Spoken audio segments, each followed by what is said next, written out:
7월 24일 월요일 새벽 예배를 하나님께 드리겠습니다.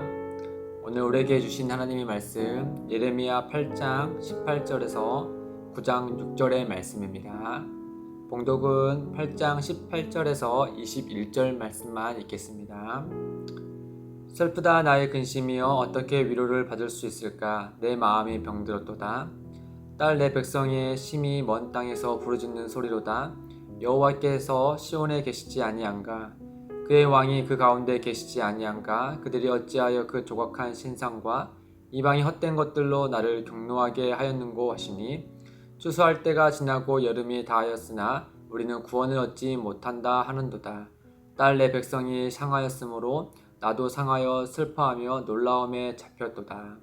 아멘. 지난 6월 달에 이런 기사의 제목의 내용을 본 적이 있는데요.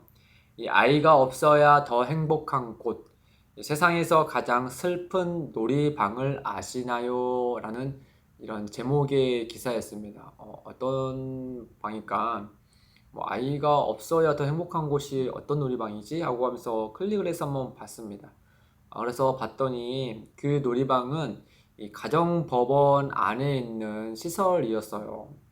그러니까 이 가정법원은 우리가 여러 가지 있겠지만은 보통 부부가 이혼의 문제 때문에 찾아오는 곳이잖아요. 그러니까 부부가 법정에 올 때 이제 따라오는 아이를 어디다 둘 데가 없으니까 그 아이를 위하여서 이런 시설방을 따로 마련했다라고 하는 거죠. 그러면서 그 시설방에서 이제 아이가 배고팠는지 어떤 배달 음식을 시켜줬나 봐요. 그 배달 기사가 한 문장을 써서 이제 커뮤니티에 올렸는데 이런 문장이었습니다. 이 아이 혼자 입에 피자 물고 닭똥 같은 눈물 흘리며 유튜브를 보고 있더라 라고 하면서 많은 사람이 안타까움을 자아내더라고요. 그러면서 그에 비슷한 또 사진을 보니까 그 사진은 이 아버지가 그 아이 앞에서 이제 하염없이 울고 있는 모습이었습니다. 무슨 이유인지는 정확하게 다 알 수 없지만 어쨌든간 부부가 이혼한 후에 이 양육권이 이제 엄마에게 넘어갔나 봐요. 더 이상 아이를 곁에 둘 수 없다라는 그 마음 때문에 그 아이 앞에서 하염없이 울고 있는 그 아빠의 등을 찍은 사진을 보게 됐습니다. 그 눈물을 우리가 한번 생각해 보면은 참 여러 가지 감정이 교차했을 거예요. 자녀를 더 이상 곁에 둘 수 없다라는 슬픔, 또 아이에게 너무나 미안한 마음도 분명히 있었겠죠. 또 사랑했던 아내와 이제 헤어질 수밖에 없는 그런 상황의 가운데 찾아오는 이런 분노와 또 좋지 않은 감정들이 마구마구 뒤섞여서 그런 눈물이 나오지 않았겠습니까? 이렇듯 우리는 가끔 이 한 가지의 감정을 지나서 여러 감정이 교차하면서 이 복합적으로 울분을 내는 경우들이 간혹 있죠. 오늘 예레미야가 그와 같은 감정의 복합적인 감정에 그런 탄식을 한 내용을 담고 있습니다. 18절에 보시면요. 슬프다 나의 근심이여 어떻게 위로를 받을 수 있을까 내 마음이 병들었도다. 예레미야가 이렇게 외칩니다. 나의 근심이 어떻게 위로를 받을 수 있을까? 참 내 마음이 병들 정도로 지금 슬프고 안타깝다라고 얘기하고 있죠. 예레미야가 이와 같이 이런 탄식을 내는 것은 두 가지의 감정이 있었습니다. 크게는 하나는 먼저 이스라엘 백성들이 회개하지 않는 일에 대해서 이 분노에 섞인 슬픔이었어요. 8장 19절에 보시면 딸 내 백성의 심히 먼 땅에서 부르짖는 소리로다 여호와께서 시온에 계시지 아니한가 그의 왕이 그 가운데 계시지 아니한가 그들이 어찌하여 그 조각한 신상과 이방이 헛된 것들로 나를 경노하게 하였는고 하시니 이 명백히 살아계신 하나님이 계심에도 불구하고 이스라엘 백성들은 이 조각한 신상과 이방이 헛된 것들을 섬겼습니다. 정확히 말하면 하나님도 섬기고 이방신들도 섬겼어요. 그러니까 아예 하나님을 모르는 사람이 이방인 신을 섬긴 것과 비교해서 볼 때 이들은 여호와 하나님이 유일하신 하나님이심을 알고 있는 백성이잖아요. 그 알고 있음에도 불구하고 다른 신을 섬긴 것은 정말 그 유일하신 하나님에 대한 큰 모욕과 모멸인 것이죠. 그와 같은 죄악을 짓는 이스라엘 백성들에게 예레미야는 끊임없이 회개하고 돌아오라 라고 외쳤습니다. 그러나 돌아오지 않았던 것이죠. 그리고 그 끝이 어딘지 알고 있기 때문에 예레미야는 그 사실을 보면서 분노와 더 섞인 슬픔을 자아냈던 겁니다. 다른 하나는 정말 예레미야가 정말 자기의 백성들을 너무 안타까워하는 진심 어린 슬픔이었습니다. 그 슬픔은 단지 잠깐 슬프고 많은 일이 아니잖아요. 그들이 하나님을 저버리고 이와 같은 죄악을 계속 일삼는다며 그들의 삶의 모든 터전이 다 무너질 뿐만 아니라 가장 큰 슬픔은 그 하나님을 끝까지 바라보지 못하고 그의 삶이 하나님을 잊게 되는 그것이죠. 그러니까 9장 1절에 이렇게 얘기하지 않습니까? 어찌하면 내 머리는 물이 되고 내 눈은 눈물 근원이 됐고 죽임을 당한 내 딸, 내 백성을 위하여 주야로 울리로다. 이와 같이 안타까움을 자아냈던 것이죠.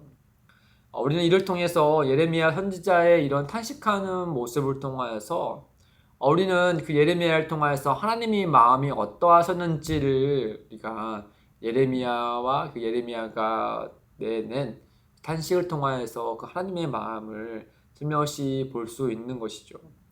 하나님은 진심으로 죄에 대해서 경노하세요. 그저 오구오구 하시는 분이 아니세요. 하나님께서 죄를 싫어하시는 분이면서도 동시에 그분은 자기의 백성이 그 죄로 인하여서 파멸되고 또 멸망되는 것을 원치 않으세요. 그런 면에서 하나님은 그들의 죄악의 길로 들어선 것을 진심으로 슬퍼하신다라는 것이죠. 생각해보면은 이를테면 어떤 부모가 이 자녀가 곁길로 나가서 삶이 망가지는 것을 보면서 그대로 방치하는 부모가 어디 있겠습니까? 부모의 삶의 모든 부분을 다 쏟아내서 이 자녀가 바른 길로 돌아오기를 바라는 마음이 참된 부모의 마음이잖아요.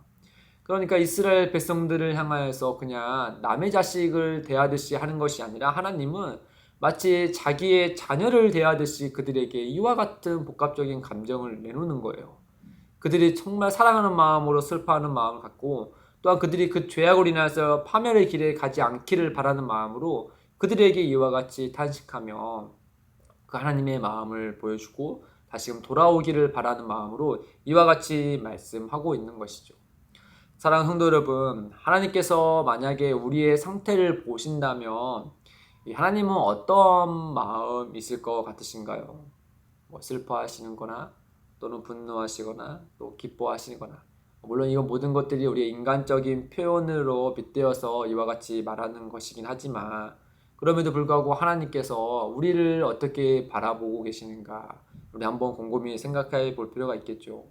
아마 여러 가지가 뒤섞여 있을 수도 있을 거고 또 우리는 그것 모든 것을 다 헤아릴 수는 없을 겁니다. 그럼에도 불구하고 우리는 꼭 기억해야 될 것은 무엇이냐?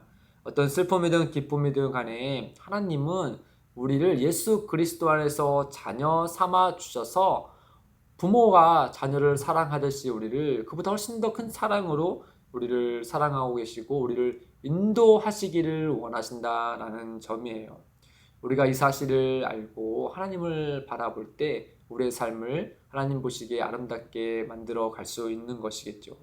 사랑하는 성도 여러분, 오늘 하루의 말씀을 통하여서 또 오늘 우리가 살아가는 일상을 통하여서 정말 우리의 모든 부분이 하나님께 기쁨이 되기를 원합니다. 그 기쁨이 되는 한 걸음을 나아가시기를 주님의 이름으로 축복드립니다. 같이 기도하겠습니다. 하나님 아버지, 예레미야 선지자의 탄식을 보며 현재를 살아가는 우리의 삶을 돌아보게 됩니다. 주님, 우리의 미련하고 죄악됨을 용서해 주십시오. 이제는 슬픔 대신 기쁨으로 하나님께 나아갈 수 있도록 우리의 삶을 역사하여 주옵소서. 감사하며 예수님의 이름으로 기도드립니다. 아멘. 오늘도 두 가지의 기도 제목을 놓고 기도하겠습니다. 첫째, 진정한 마음으로 하나님의 뜻을 따르게 하셔서 언제나 하나님의 기쁨이 되게 하옵소서. 둘째, 기쁨이 되는 교회가 하나님의 말씀을 능력 있게 살아내게 하셔서 하나님께 영광이 되게 하옵소서. 이를 위해 함께 기도하며 나아가겠습니다.